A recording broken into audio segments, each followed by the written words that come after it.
غزہ کی وزارت صحت کا کہنا ہے کہ اسرائیل کی جانب سے غزہ پر جاری حملوں میں اب تک ہونے والی ہلاکتوں کی تعداد 8,306 ہو گئی ہے۔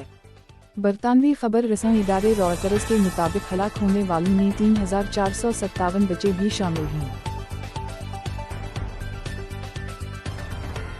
اسرائیل کو غزہ میں بطور قابض قوت حق دفاع حاصل نہیں، اقوام متحدہ غزہ کے لیے 40 ٹن سے زیادہ امدادی سامان بھیج چکے، امارات۔ دوسری فلسطینی اتھارٹی کی وزارت صحت کا کہنا ہے کہ مغربی کنارہ میں جنوری سے اب تک ہونے والی ہلاکتوں کی تعداد 329 ہو گئی ہے۔ وزارت کے مطابق 121 ہلاکتیں 7 اکتوبر کو حماس کے اسرائیل پر حملے کے بعد ہوئی ہیں۔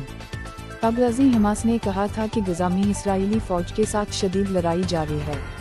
اسرائیل نے بھی غزہ میں اپنی زمینی کارروائیاں تیز کر دی ہے۔